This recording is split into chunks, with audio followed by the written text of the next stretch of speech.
certain nombre de gens et ce qui les intéressait, c'était la dimension qui les occupe l'esprit, mais pas la dimension du contenu global de la refondation tel que nous le pensons, tel que nous le voyons pour le Niger et qui constitue une nécessité.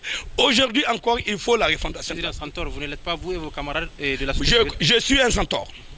Moi, dans la définition qu'il a donnée, je suis un centaure. Je le rappelle que c'est parce que nous étions des centaures que nous avons été capables, avant qu'eux ne puissent porter leur culotte politique, que nous avons été amenés à faire ce que nous avons fait pour rendre possible le multipartisme au Niger, rendre possible le pluralisme politique au Niger pour donner l'occasion aux partis politiques de naître.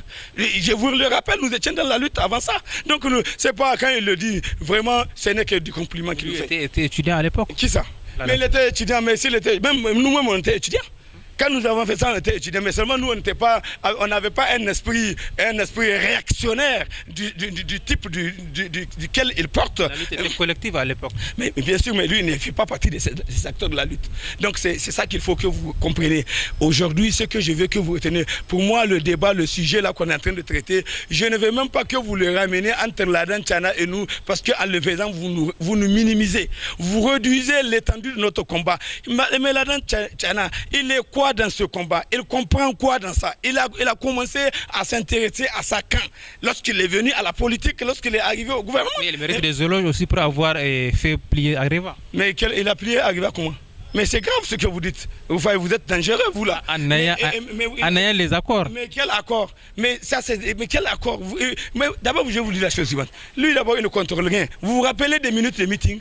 Vous vous rappelez qu'il a fallu la signature des minutes de meeting, le ministre Moussa Oudou, à l'époque, qui était le directeur de cabinet du président, est parti discuter, échanger, à s'entendre, arrêter tout avec les gens d'Areva, sans que lui ne soit même au courant, bien qu'il soit bien qu'il soit à Paris en même temps que lui, Paris, oui. Au courant.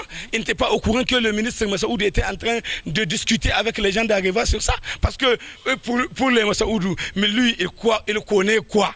Il connaît quoi à l'époque, l'histoire de Kouchivid n'était pas là. C'est pas à ce moment-là, c'est un peu plus tôt. Hein? C'est un peu plus tôt. Donc, c'est un peu plus tôt. Et donc, au moment où jusqu'à preuve du contraire, il les trouve comme un zinzin. À la limite, c'est quand il fait certaines choses, il croit que c'est des singeries. Ça, c'est l'homme lui-même. C'est eux-mêmes qui pensent comme ça. Parce que bon, où est-ce qu'il a appris à connaître la lutte politique? Où est-ce qu'il a appris à connaître la lutte pour l'uranium ou autre? C'est tout. Maintenant, ça, c'est leur idée. Est-ce que vous comprenez? Donc, c'est pour ça que je vous dis, par rapport à ce problème-là, par rapport à cette question d'accord, nous ne voulons pas que vous soyez là en train de ramener toute cette problématique, cette question-là, à cette petite escapade, ou j'allais dire cette petite frasque de Tchana qu'il est en train de faire, parce que certaines choses, il ne les comprend même pas. Et il les entretient parce qu'il pense que c'est comme ça qu'il faut faire, c'est ça la politique. Mais pour nous, il nous fait simplement pitié parce que nous sommes convaincus dans les tout prochains jours, dans les prochains mois, et il sera parmi les mêmes qui seront là à adopter des positions du même genre qu'il a l'habitude de prendre lorsque les situations changent. Vous êtes devin là? Donc c'est pour dire... Vous êtes devin? Non, ce n'est pas une affaire d'être devin. Moi, je ne suis pas devin, je suis un homme logique. Je suis quelqu'un qui a une capacité logique et de pouvoir apprendre, percevoir et tirer un raisonnement sur la base des données que nous avons et puis déboucher sur une conclusion qui, naturellement, si elle vient à se concrétiser, mais ce n'est pas qu'on est devin, mais c'est parce que tout simplement on est logique. C'est comme ça que vous devez comprendre. Donc ici, là, ce que nous avons dit, et pour terminer ce débat-là, je ne veux pas qu'on insiste trop là-dessus parce que j'estime que nous avons d'autres chats à fouetter, on a d'autres choses à faire.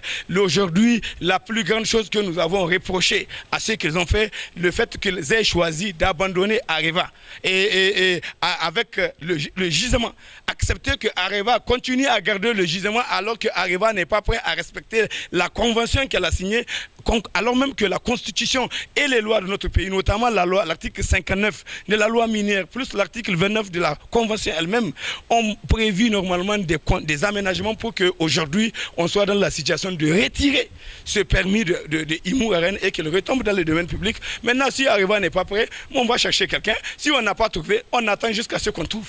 Si c'est Areva qui sera prêt un jour, mais dans tous les cas, ça sera dans le domaine public. Et le jour-là, quand ils vont revenir, l'État du Niger Niger va leur revendre ça.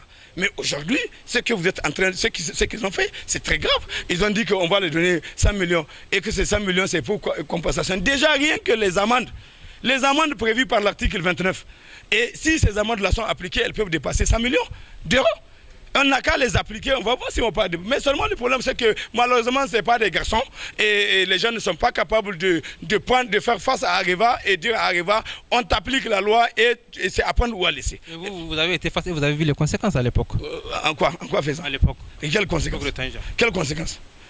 Je n'ai pas compris la conséquence. Merci, Président. Mais vous avez bien vu quand même, ils ont été alignés, les gens ont été obligés, tout le monde a vu Areva et Sarkozy est venu ici en PDG d'Areva avec des grosses sueurs pour venir accepter de négocier, de signer. Il l'a fait. Maintenant, c'est qu'ils ont profité d'un concours de circonstances, d'une conjoncture et de situation qui a mobilisé et les Américains et d'autres intérêts étrangers, plus certains intérêts locaux, où des gens avaient pour créer les conditions des événements du 18 février. Mais ça là, on ne va pas dire que c'est parce qu'on a perdu. Dans tous les cas, si c'est gagné, on les a gagnés. Même si par la suite, ils ont fait le coup. Dans tous les cas, l'histoire retient que si c'est le Tazarché, l'histoire retient que le Tazarché a effectivement été réalisé. Le référendum a été fait le 4 août et la loi a été promulguée le 18 août. Et la 6e République a duré 6 mois. Et exactement jour pour jour, elle a duré 6 mois. Et alors, nous pensons que pour finir, et nous, on est heureux de c'est Tandja qui a donné quand même Imouraren à Areva. Mais bien sûr, c'est ce que je suis en train de dire. C'est Tandja qui a donné. Ça veut dire que c'est avec Tandja qu'ils ont obtenu Imouraren dans les conditions de dureté de discussion. Il a donné aux Chinois ou à d'autres? Non, malheureusement, non, il n'a pas donné aux Chinois parce que les Français étaient là, ils ont discuté, ils se sont entendus. Maintenant,